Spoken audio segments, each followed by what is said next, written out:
we see through research that relationships are not simply just transactional. Okay. They are what we call in relationship marketing stabilizing mechanisms. So when business or corporate in South Africa invest in trust building initiatives, when they make sure that there's consistency in service delivery, Yes. and when engagement is done through convenience, through accessibility, professionalism, and through access to multiple platforms, they create buffers against volatility, I see. buffers against dissatisfaction or detachment, which could result in reputational risk, of course. And that's why in my research, I've proven that trust becomes a critical mediator. It transforms satisfaction into loyalty and shapes behavioral intentions such as repurchase intention, advocacy, and long-term. Also, when delight is aligned to trust. So you cannot look at perceived value just from an economical lens. You look at it from a reliability, a fairness, and a consistent perspective. If you look at delight, you don't just look at it in terms of how you can impress the customer. Sometimes the key basics that you and I want as a customer, just to be reliable. Okay. And I've used airline brand A, many times in my flying nationally. And their prices are really very affordable, really very competitive if you compare it to some of the other airline brands that we have. Yes. But they themselves are scheduling their flights to say that if you fly from Cape Town to Kabarga or Port Elizabeth, as it was formerly known, you fly in 90 minutes. So we all know that flight is just 60 minutes max. Okay. But they give themselves a 30-minute leeway so that if they do land 15 minutes late, you start feeling like you got 15 minutes saved on the clock. That's right. You're still in advance, Can I ask you a favor? Subscribe to the Solomon Otto podcast for conversations from researchers, academics, and your personal favorites. Support the channel by sharing it with your friends, family, and colleagues, because ideas like these grow when people like you carry them forward. This episode explores how relationship marketing evolves from a tactical function into a form of strategic infrastructure that underpins resilience, trust, and long-term competitiveness. It also interrogates how digital transformation, internal organizational dynamics, and academic knowledge production are reshaping the future of marketing in unequal and rapidly emerging economies. Professor Mone Roberts-Lombard is a leading South African scholar in marketing whose work is in relationship marketing, services marketing, and customer experiences in services-driven economies. Based at the University of the Western Cape in South Africa, his research examines how trust, value, and internal marketing shape sustainable business strategy within emerging market context. The Solomon Otto podcast with Professor Roberts-Lombard starts now. Prof, good day and welcome. Thank you very much, and it's great for you having me. I'm very blessed. Thank you, Prof, for making the time. Prof, before we get into the deep of it, maybe you want to start with what is relationship marketing? What is services marketing? I mean, in this age of influencer marketing and social media context. Well, I think relationship marketing is most probably one of the most important differentiators that you will find, in the new millennium.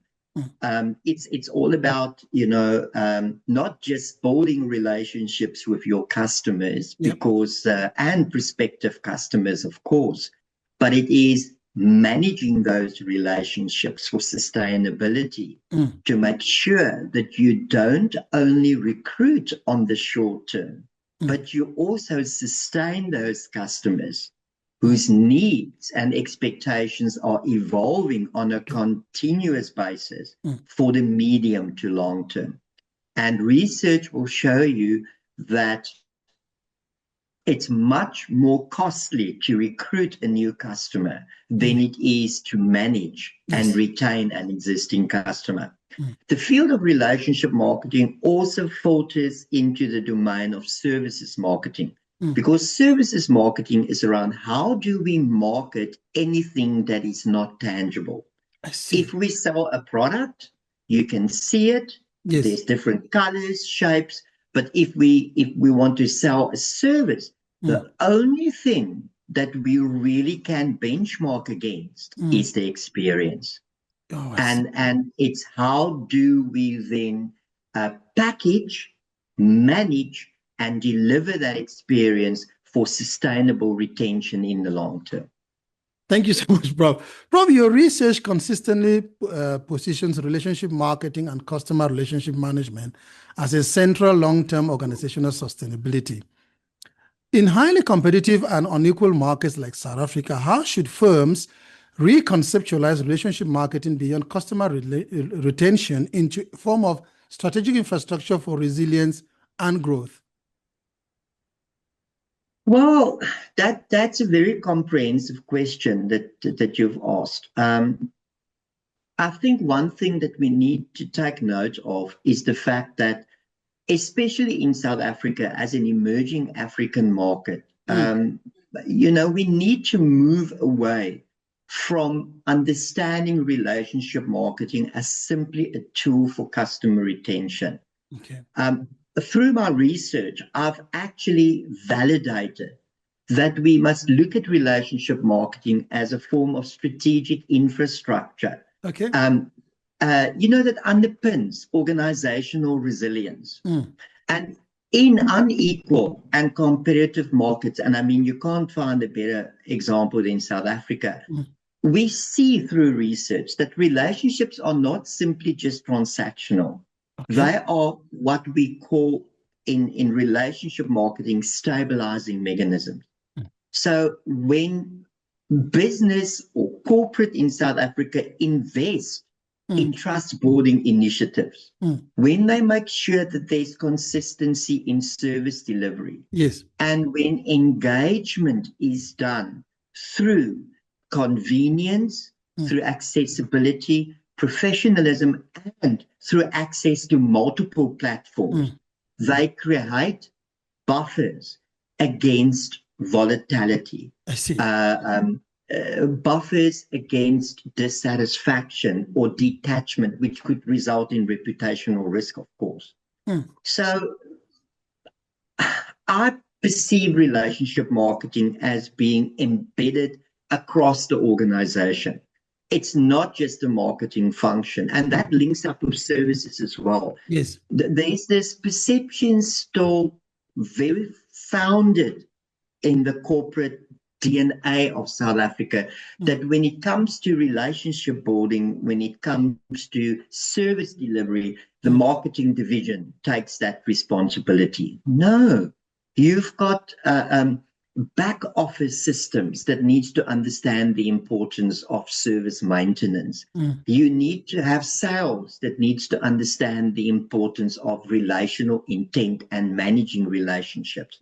You need to have procurement that needs to buy and ultimately make sure that products are in stock, or services can be delivered at a certain period of time, to also take responsibility for the relational aspect.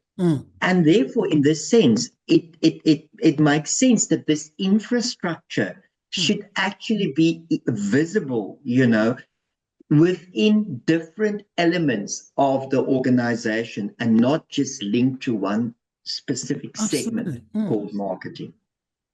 Prof, I just wanted to tease out, when you refer to services marketing, not as relational, but as infrastructure. Won't you stay on that, the way the infrastructure, I know you've kind of mentioned it a little bit, but won't you just tease it out, how the infrastructure is put together and maintained?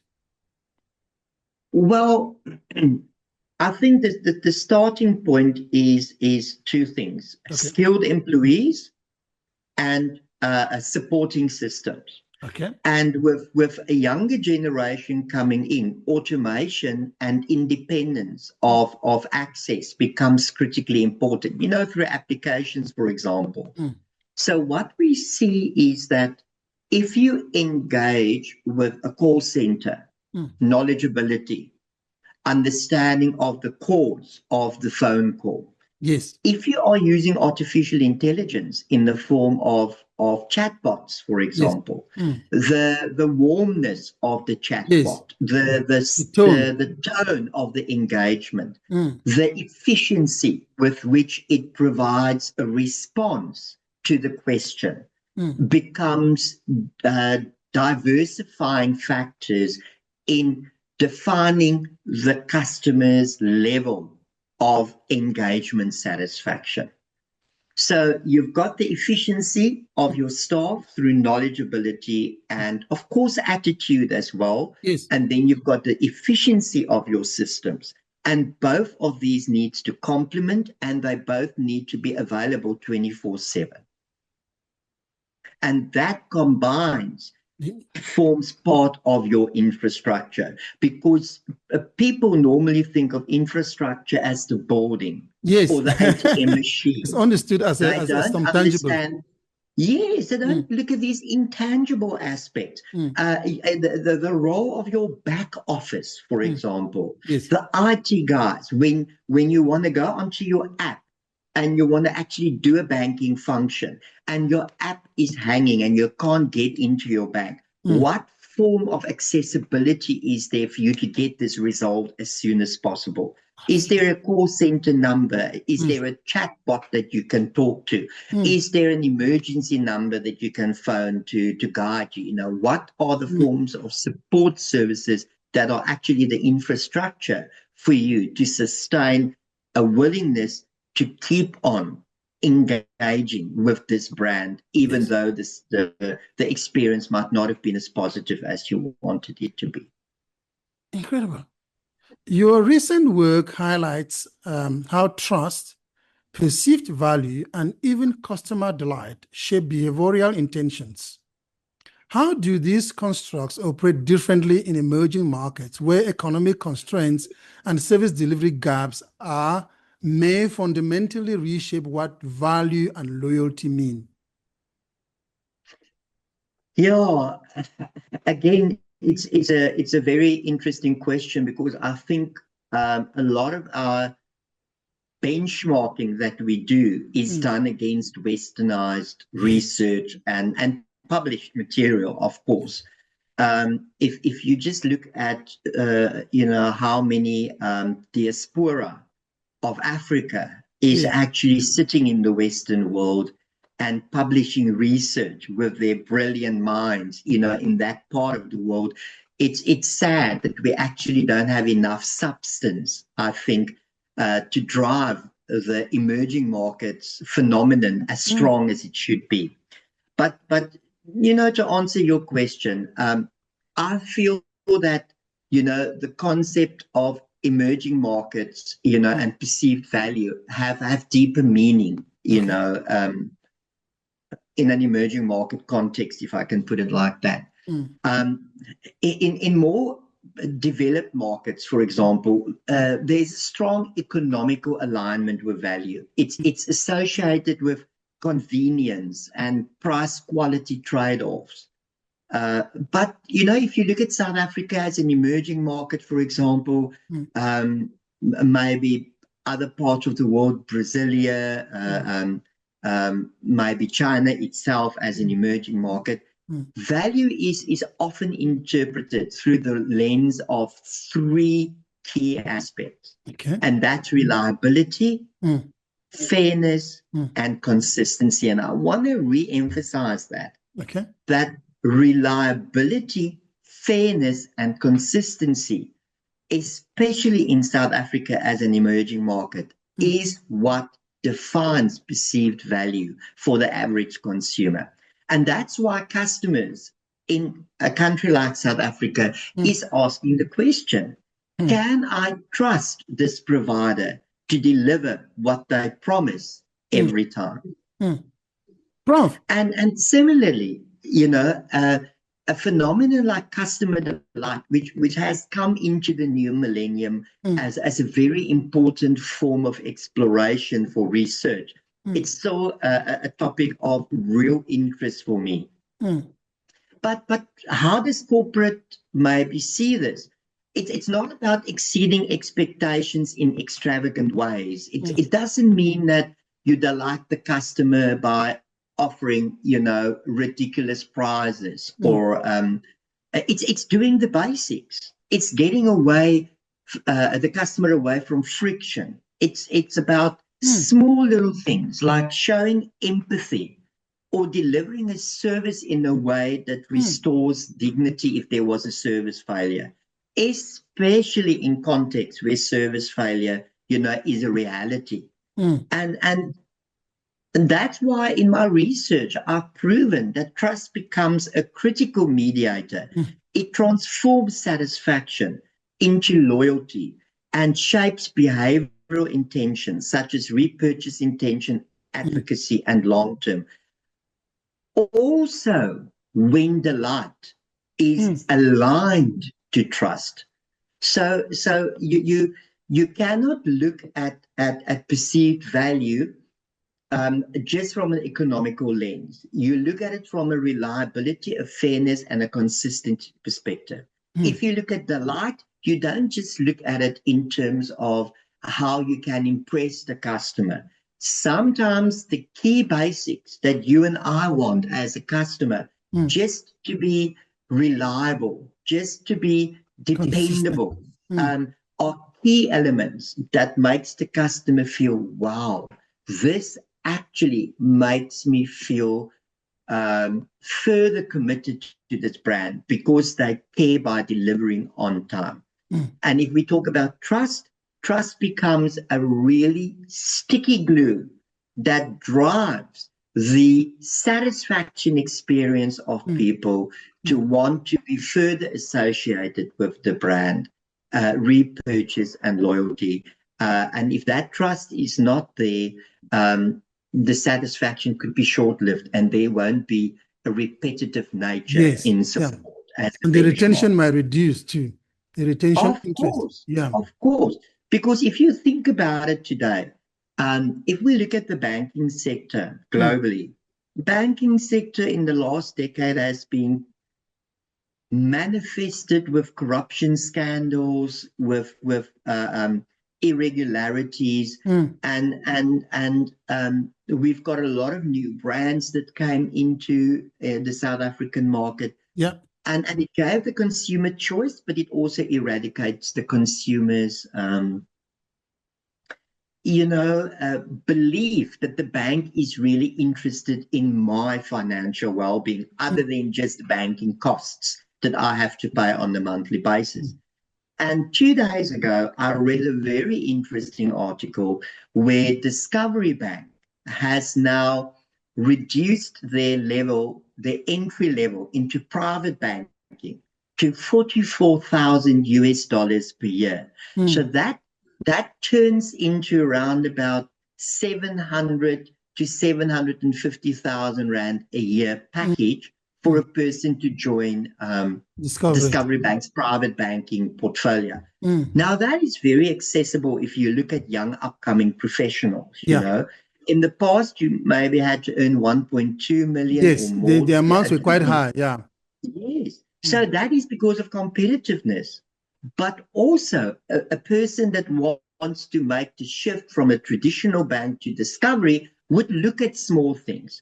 How trustworthy is the bank? How diversified is its banking products? Is it offering me potential experiences that could be delightful? For example, for me, being a banking client and accessing security at the airport through the Discovery access loop. So the lounges, or some of the lounges that you would some of those add-on services that continuously enhance the brand value and strengthen the trust and strengthen dependability, etc. So those are the Yeah, the question, Those are the add-ons yes, that could stimulate the customer's decision to churn. and the That the could delightful ultimately, factor. yes. Yes, absolutely. Mm, Because part of that delight factor is also the fact that you are proud to be associated with the value of the brand, yes. because that by itself can also create a feeling of delight for you, that you benchmark your own personal brand Mm, value against the brand value of the brand you associate with. absolutely. You have done extensive work on internal marketing and its influence on employee satisfaction and brand performance. To what extent should organizations treat employees as their quote unquote first market? And how does this shift traditional strategic management thinking in service driven economies? Well, I can say to you that before I give you my answer, I am absolutely passionate about internal marketing. It's a very challenging field because, of course, you deal with employees. So if you have your own research, or if you have students that are doing research in this field, they most probably would have to have access, to employees inside the company. So and you've got all these gatekeepers that block you, because they're protecting their brand and the environment in which the employees are working. But it's a wonderful field. And my research publications in the field has consistently argued that, organizations, and in particular service industries, must treat employees as their first market. Do you know how many companies are actually not understanding that their biggest and most valuable customer asset are working for them? Yes, didn't I hear something like the Ford Motor wanted the weekend, invented the weekend because he wanted its workers to buy the Model T, something like that. I think I read Yes, something like that. exactly. About 5-7 years ago, I was speaking to somebody that was working for a specific, well-known, high-end German motor vehicle brand, and I was engaging, and I said, "Do you guys get discount, on driving these vehicles because you sell them?" And she didn't answer my question. All she said was, "Would you trust a sales rep that sells Lux soap but uses Dove themselves?" So if you work at a certain institution, but your kids are studying at a different institution, what does that say about your own belief about that the institution that you work for, So you have to get your own employees to believe that there's nothing else as good as the brand that they work at, associate with on a daily basis. And the shift, about the strategic conversation in terms of internal marketing, to me, is very significant. Instead of viewing employees purely as operational resources, in other words, a means to an end, a functional action to deliver on your profitability or your extended market share, whatever the case might be, we must look at employees as internal customers, first of all, whose needs and expectations and experience must be actively managed. I repeat that. Whose needs, whose expectations, and whose experiences must be actively managed. So when organizations invest in internal marketing through internal communications, that's clear, that's communicated in a way that creates warmth, feeling of welcome, feeling of association. When there's training provided, when employees are empowered, and when leadership are very supportive. So there's a type of a transformative leadership that embraces, employees' opinion in terms of organizational values and culture. then they are effectively strengthening internal service quality because the employee can identify with what the brand stands for that they work for. Yes. And this, of course, positively impacts external employee engagement. Because they themselves, they become like the people that spread the word of mouth based on the fact that that internal marketing is part of the internal culture or a corporate culture of that firm. They then become the one that spread the word of mouth, maybe at a braai, maybe at a small social event, they talk about what they do, etc., etc. And that's how the company then gets its word out without paying for it, so to speak. Very true. And it's free marketing. It's not a single cent spend. If you've got a returning, if you've got an employee that are purchasing from you and it's a returning employee, that also reflects a positive perception around association with the brand. Absolutely. So if I, for example, decide to do my master's degree at the University of the Western Cape and I then continue to do my PhD, there is something that the university did right that made me feel, committed to this relationship. But I want to add to that. I want to add to that also. Organizations must understand that internal marketing is not a soft concept. It's a performance driver. It aligns employee behavior with brand promises and enhances service consistency. So if the brand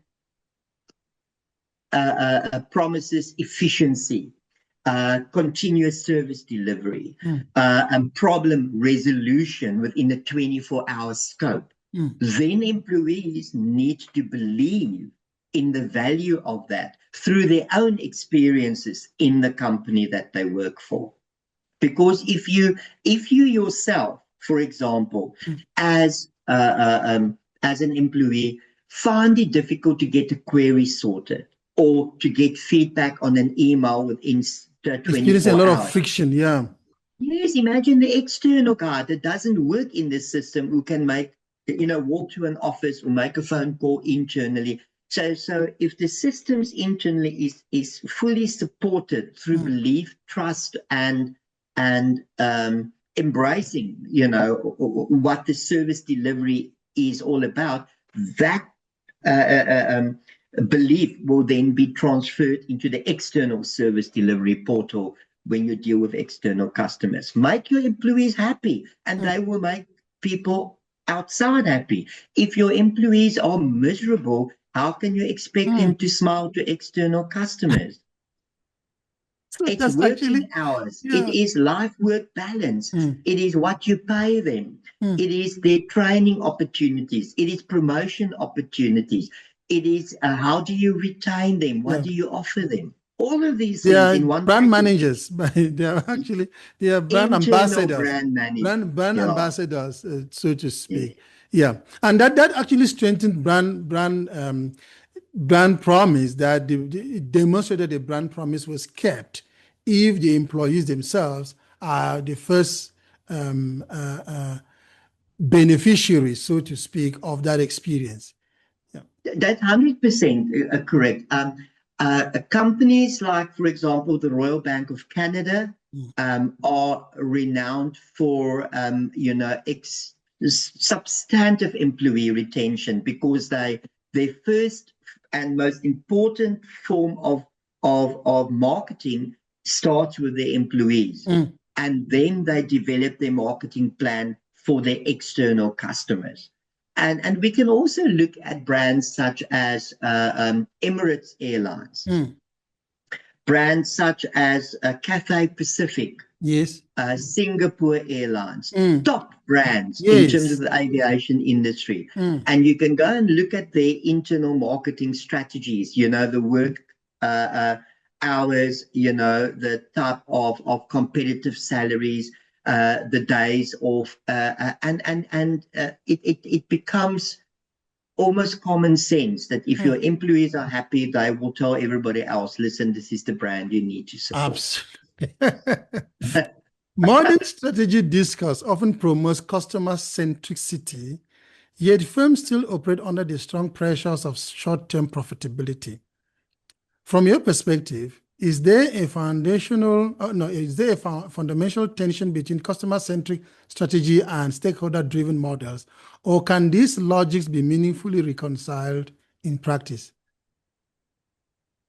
Well, I want to start by saying that I don't see customer centricity and profit maximization as a fundamental contradiction. Okay. I personally don't see it. I see it as a misalignment in time horizons because, it makes sense that companies have to be profit focused because that's their survival strategy. And ultimately, if a company doesn't make money, how is it going to sustain its survival? But you have to start looking at what is contributing to that profitability. So customer-centric strategies are inherently long-term in nature, and that is the mind block that companies are struggling with. That if you want to be customer-centric, it's not a short-term, quick element that can be addressed. It has to be a long-term investment. It's about building trust. It's about delivering value. It's about nurturing relationships, but not in the short term. It's manifesting it in the short term, managing it in the short term to get the positive benefit in the long term. And that management in the medium term is what makes the customer feel, I want to sustain this relationship or I want to churn to a competitor. The reconciliation in my thinking lies in understanding that customer centricity is a pathway to sustainable profitability. Okay. So it is not profitability. It is a pathway towards it. Okay. So loyal customers are more profitable over time. I said this to you earlier. It's more expensive to get a new customer than to keep an existing customer. Yeah, because remember, your existing customers are less price sensitive. They know already what they're getting, what value they're getting.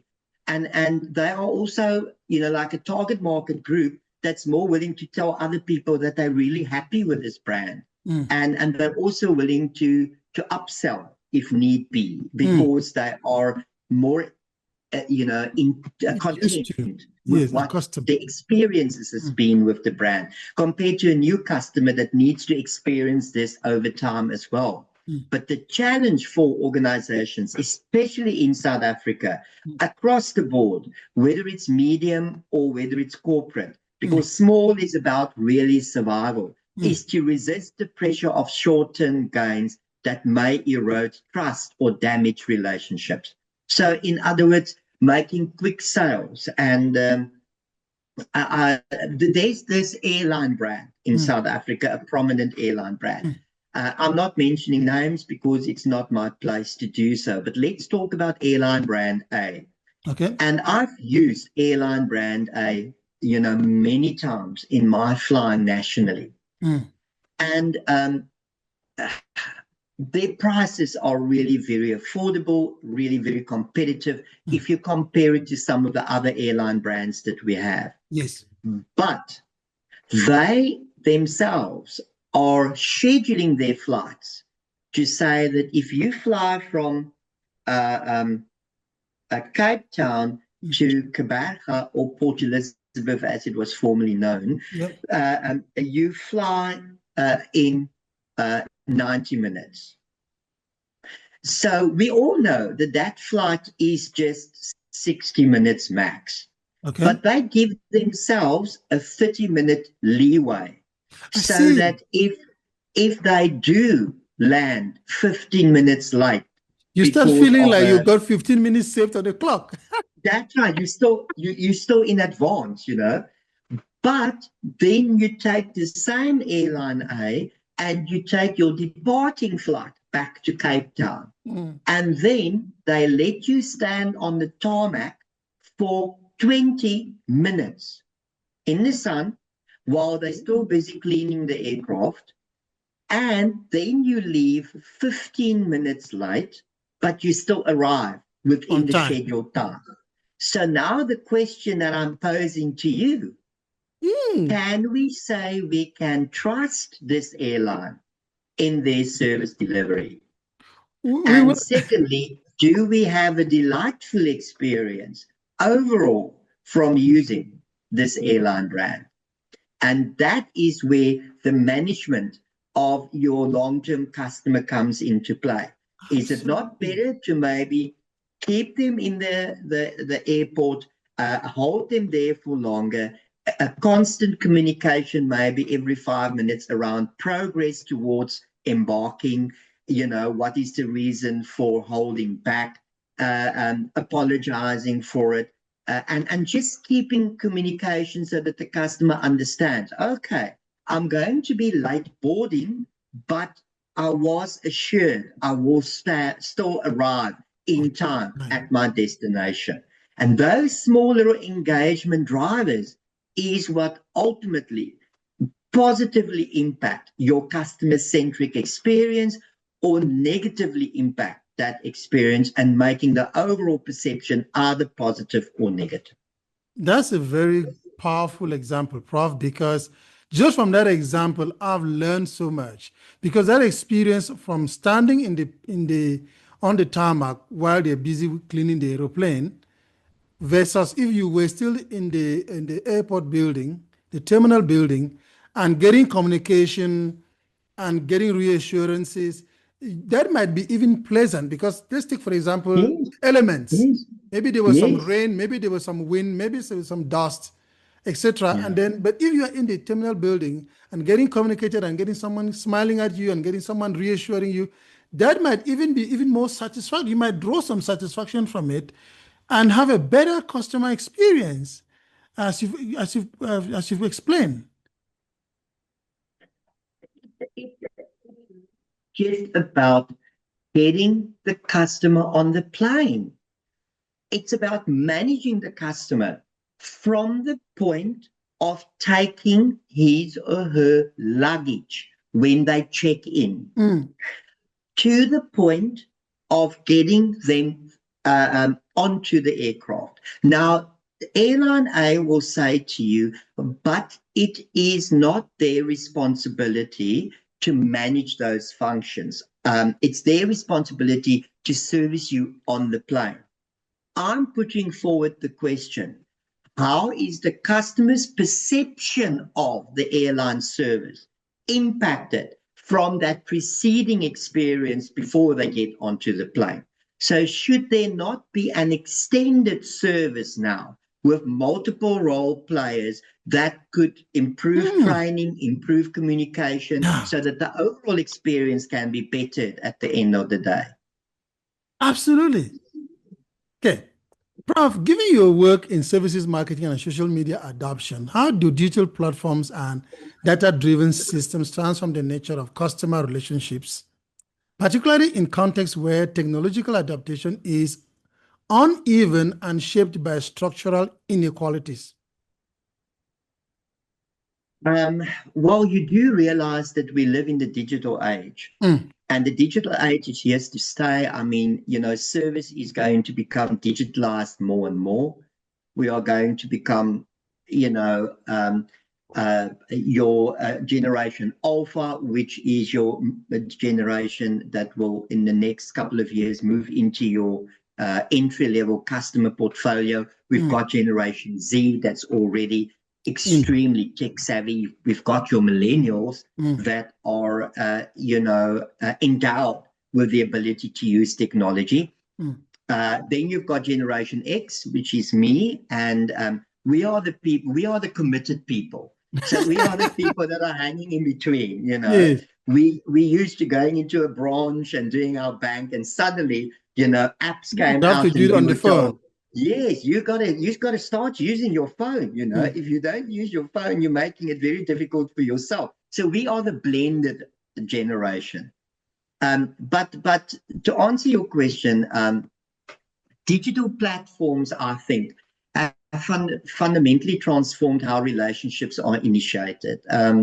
I mean, how they manage and sustain, it's not the same as the in-person.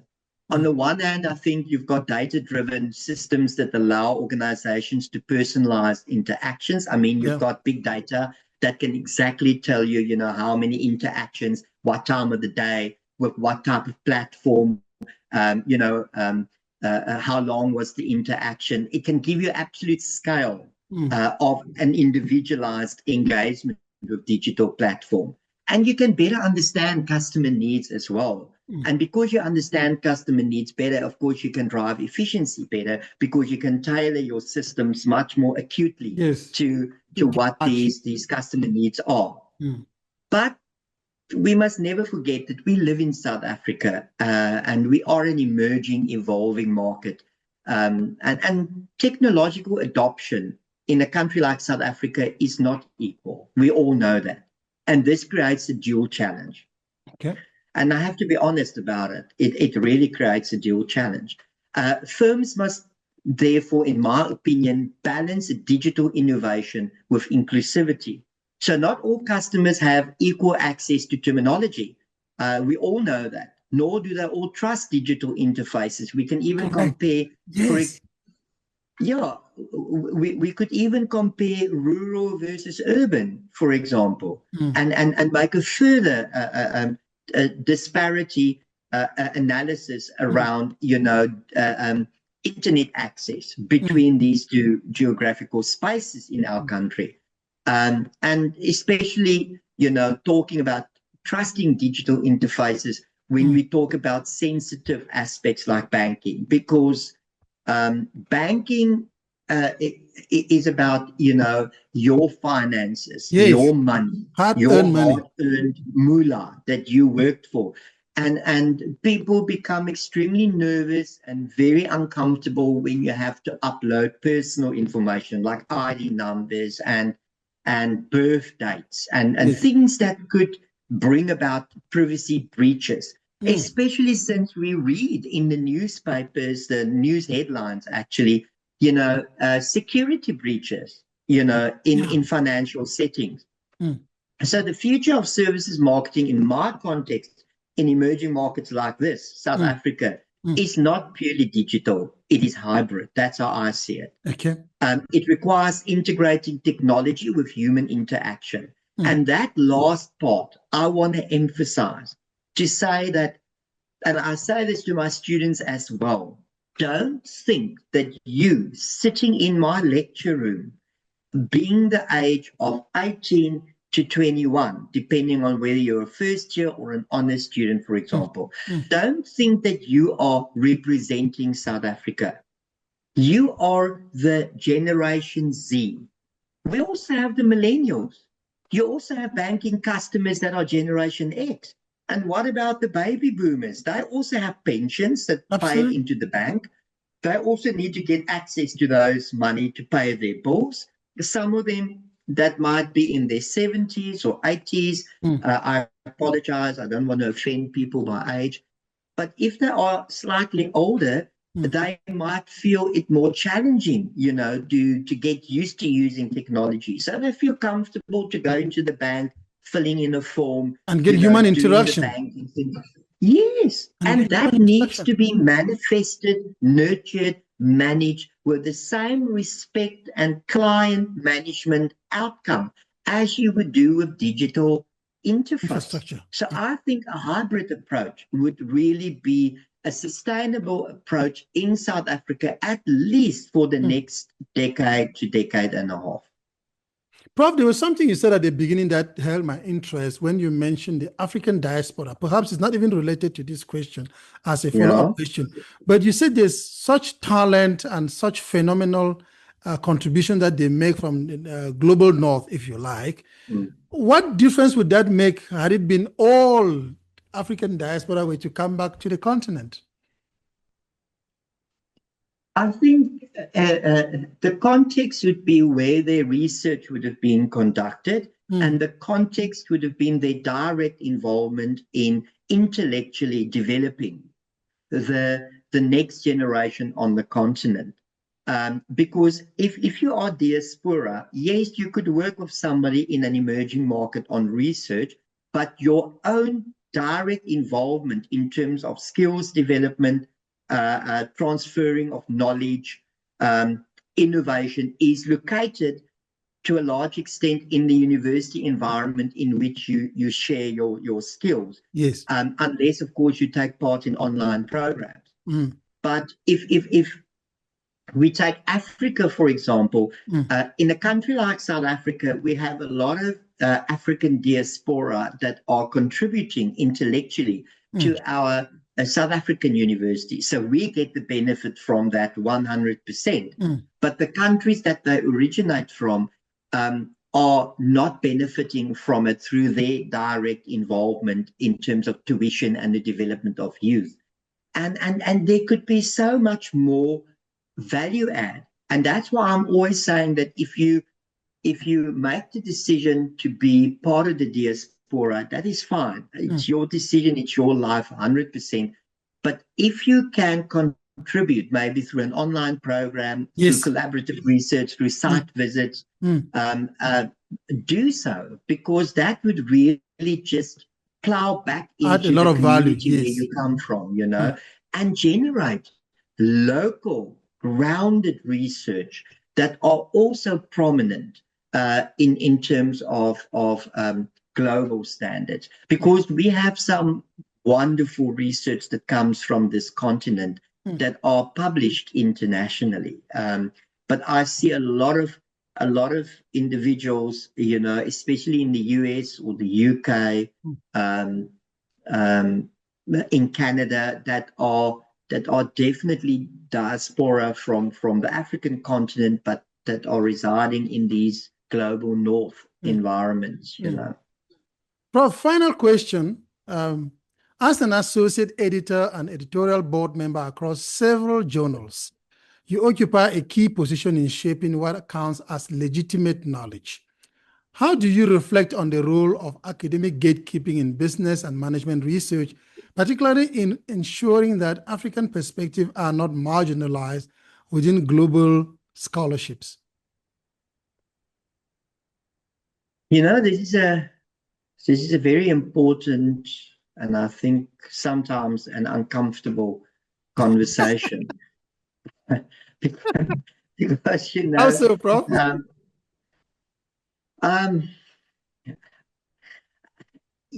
Because this is a public platform, I will keep it as diplomatic as I can. I will keep it as professional as I can. I don't want to be stonewalled, and I don't want to be branded, you know.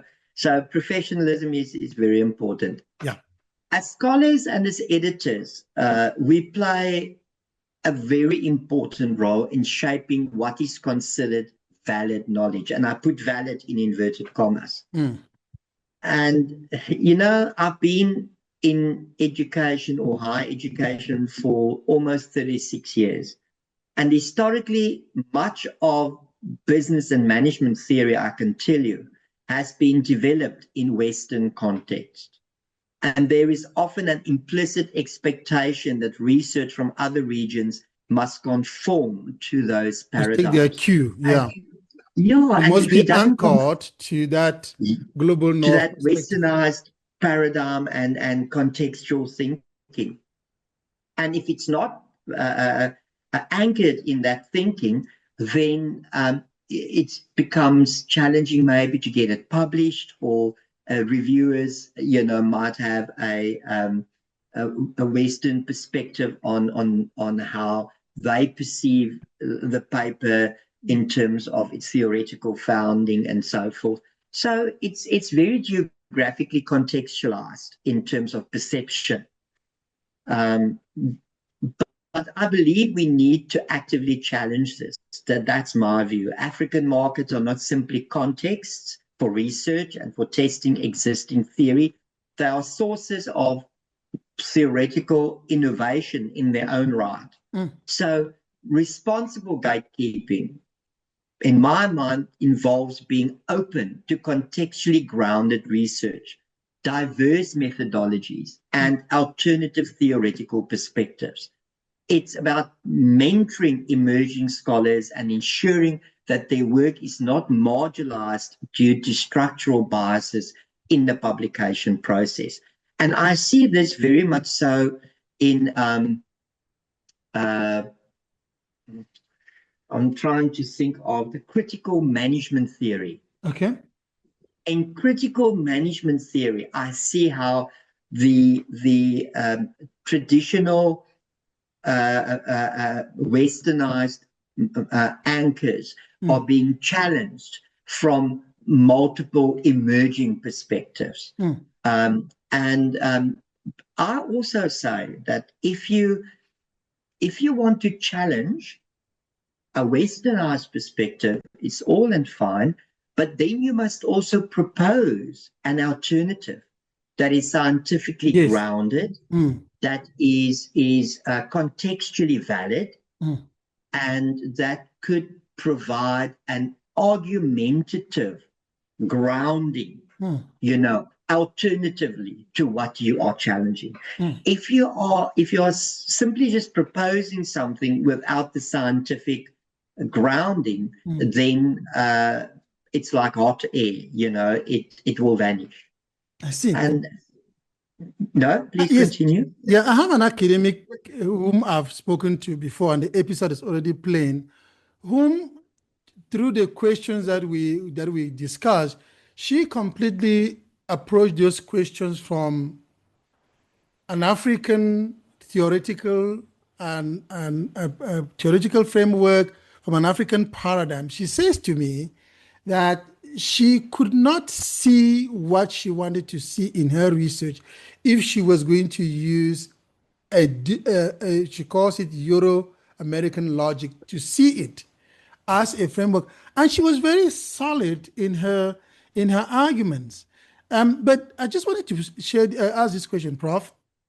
Let's look at China. My suspicion, and this is not based on any empirical research, is that Chinese knowledge, in the way that China as a phenomenon is not necessarily anchored elsewhere. Perhaps they have imported or they have used knowledge, because knowledge knows no boundaries, according to Professor Tawana Coupe, that they've used knowledge from elsewhere, but they have recontextualized it in their own environment so that knowledge becomes relevant to them. Is that not something that is happening in the African context? I can very clearly see a positive shift, over the last 2 decades. Yes. And especially in social sciences, areas like philosophy, sociology, anthropology, in critical management. I can see that more so than I see it in a business management phenomenon, because I think the transition that's happening in business management is a slow transition from a westernized foundational argument in Africa to a more a growing awareness that this foundational argument should actually be tweaked to suit, the local circumstances of business a little bit better. But there's still predominant Eurocentric, or let me rather say global north, grounding, in the business publications, because of the fact that the prominence of those theories has been validated and established over centuries. Yes. Or decades, let me rather say decades. Whereas in the African context, it's just growing. Emerging. Yes, it's emerging. That's a good word. It's emerging.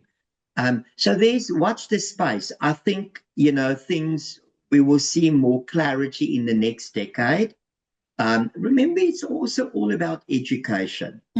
It's about how much money do you invest in education? How much money do you invest in higher education? The Chinese have brought their innovativeness to where it is today because of investment in education. Absolutely, yes.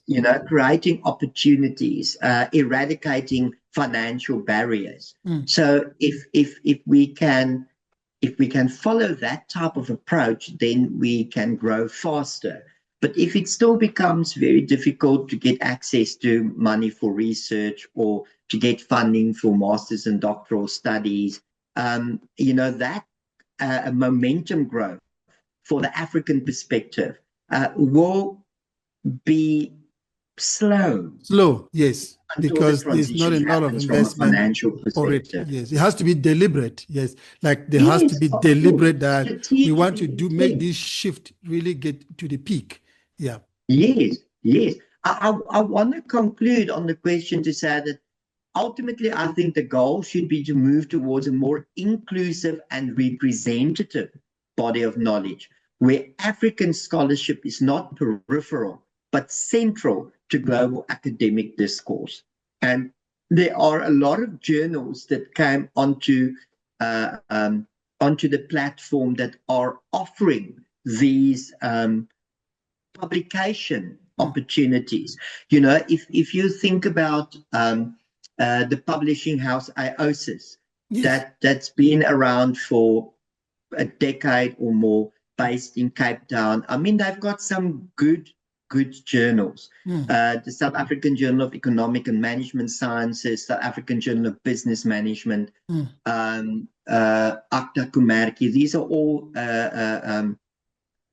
journals that are on the Scopus indexed list, Okay. for example. The South African Journal of Economic and Management Sciences is a Q2 rated journal. Then the European Business Review, of which I am a part of the editorial group, is a Q1 journal. And we are very open to emerging markets and emerging market research. So I think, scholars that really want to carry the African awareness in terms of research should just look at the scope and the aims of the journals they want to publish in. They must also be aware of, look at previous publications. Is this journal open to a diversified group of countries from which publications are accepted? Are there people from multiple parts of the emerging world that are publishing in these journals? And then, pursue their intent to publish in those journals. There are sadly still journals that are predominantly looking for certain geographical regions research to publish in, especially the global north. They're not interested in the global south, for example, and that will be desk rejected without any concern. Prof, final thoughts and future research. What are you busy on at the moment? And your final thoughts? I'm currently doing a research project with Professor Desai Kelpesh from Missouri University in the United States through the Missouri UWC grant. And we're looking at multiple factors of justice theory and CASA theory. And we're looking at how, chatbot engagement ultimately impacts brand attitude and brand attachment. And we're also looking at how people's preference for chatbot engagement versus human engagement is actually impacting, people's attitude and attachment to a brand. That's really very interesting. Then I'm also busy with a research project with Henley Business School, where we are also looking at multiple facets of trust and how that interplays in the relational building process. So there's a few projects that are running in the relationship marketing domain, which is very, very interesting. There's an interesting article on chatbot usage that I just published this year in the European Business Review with colleagues of mine from the University of Johannesburg, and specifically amongst millennials, engagement around chatbots. So that is also interesting to read. But I think the digital element would be the way to go. For marketing, your services and your digital element is critically important, or your sustainability on relational intent elements is still important for research. Professor Monet Roberts Lambert, thank you so much for being on the podcast. Oh, thank you for having me. It was really a pleasure, and I wish you all the success with all the other interviews that you still have to do, and keep up the good work. Thank you, Prof.